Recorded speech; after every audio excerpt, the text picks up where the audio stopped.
if you are a trans woman, passing means being read as a woman and not as a man. And if you're a trans man, that means passing as a man and not being read as a woman.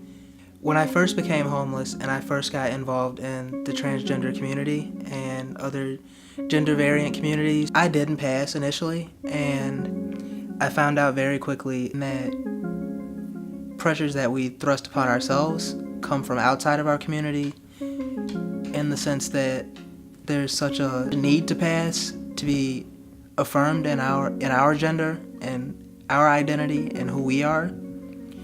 And I think the desire for this affirmation from the outside world internalizes and bleeds over into our spaces, in the sense that we want it so much that we're willing to, in some cases, really cut into each other, really hurt each other's feelings over this, really push each other to try and pass more. Started this potluck series for trans guys. People really enjoyed getting together. People really enjoyed meeting other trans people. Through organizing those potlucks, I noticed that primarily the guys who attended in the beginning were all people who identified as male and had physically transitioned. I wasn't aware that that was predominantly who was coming to these potlucks until my boyfriend, who was also trans, mentioned that he wanted to invite a friend of his, but who had not physically transitioned, and would that be a safe space for them? And I was like, well, yeah, duh. But I hadn't thought of that a person who had not transitioned would not necessarily feel comfortable in that kind of space, and I would have to sort of explicitly state that this would be a safe space for them. I also have a trans guy friend who identifies as male but doesn't present consistently masculine. Organizing these potlucks and through just dialogue with other people has sort of made me think through different parts of the trans masculine community. You know, I've had one person come to a potluck and they use gender neutral pronouns, and people were calling them by the wrong pronoun. And I was like, okay, how can I be proactive next time? And so it's been a learning process for me, because the trans male community, trans masculine community, is a diverse community within itself.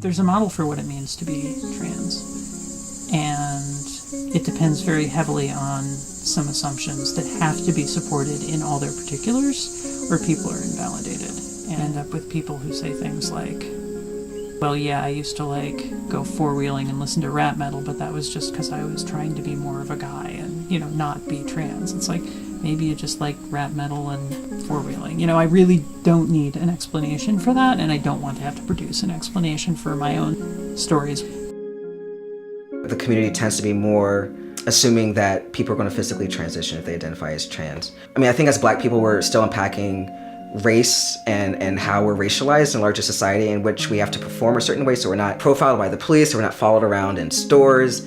And so conforming is very much a part of the Black experience, because we have to perform in such a way so we're not stigmatized and profiled. And I think that translates into Black, queer, and trans spaces. And so I think that's maybe one reason why that happens.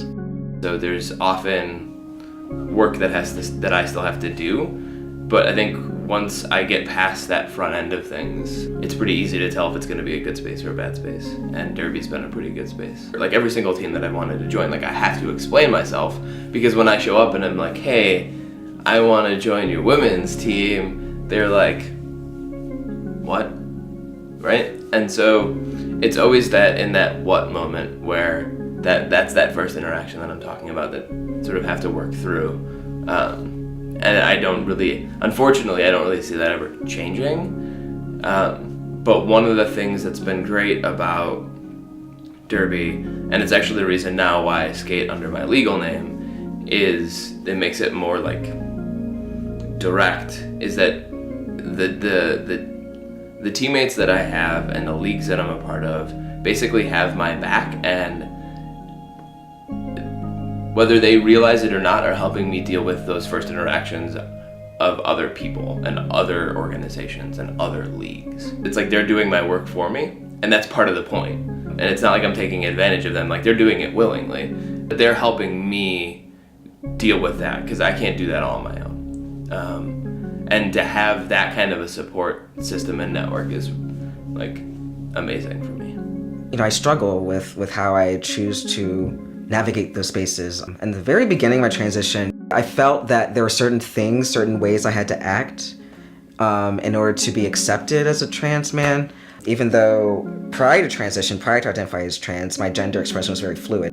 There are these gender programs that require you, if you are a trans woman, to learn to wear high heels and to forswear any interest in four-wheeling and rap metal and watching TV with sports games on it. You were supposed to, I don't know, shave your legs, wear dresses, and wish you had bigger boobs. There's this sort of forced linearization of people's life stories that, you know, you have to sort of rationalize all your experiences into a particular narrative that complies with the standards. That was, to some extent, once in fact enforced. So as I transitioned, it was this process of, one, consolidating a trans identity, but then also consolidating a male identity and how I want to live that out. I definitely conformed in the very beginning to traditional ideas of what a man does and looks like, because I was trying to pass and be read as a male, and that was very important to me. And even now when I'm in these Black trans spaces that tend to have a certain accepted model of what it means to be a man, I've gotten to a point where like I don't feel that I need to conform to that. In Black spaces, there's this thing called reading, and reading is defined as picking out vulnerabilities and attacking them on the basis that they're inadequate. It's kind of a blow to your self-esteem at first. It's belittling, and at the same time, it sort of functions as motivation to get your act together, to have really perfect skin, to have really perfect makeup, to go above and beyond in your appearance, in your mannerisms, in every aspect of your person, to be just completely perfect to a fault, almost. Coming from that disadvantaged position because of our race, the same way our parents taught us through a kind of tough love, we throw that onto ourselves in our trans spaces. After a lot of heartache over passing and a lot of heartache over people's commentary and, you know, just the way they treated me in general when I first joined the community, it's been my own personal experience that I have to validate myself, that I can't let those things bother me. It's an issue. You know, if you were trans, you were expected to be straight. That is never an issue anymore. If you are in a city that has a trans program, you are in a city that has a queer inclusive trans program. And I think that is something that that message is still disseminating. Can't really speak for doctors in private practice who like get some kid on their doorstep and they're like, well, shit, Sonny, you're gonna have to wear some makeup. And, you know, I don't care. They're morons. People who actually do this on a regular basis, it is no longer restrictive. And yet we're close enough to that era that when I was working in West Philly, people would come to me sort of on the side for advice about like, well, what do I wear so that they don't find out that I'm gay or that I'm, butch or faggy if you're a trans guy or whatever. Like how do you get through that? And you know, the fact that those requirements are no longer there has not yet become common knowledge. No one thing in my life is perfect, and Derby is certainly among it. But it's at the good end of things. Like, you know, some events or opportunities or groups of people that I might hang out with or whatever might be more problematic for me or more like safe and comfortable and accepting and whatever for me. Like things sort of run along that spectrum. And I try as much as possible to put stuff towards the latter, the good end of things, because like I only have so much energy to spend on making the other end of things work okay. And so one of the reasons why I'm in Derby in particular as a sport is because it is more of all the sports that I've ever been associated with, is certainly on the more accepting and so it's not all perfect,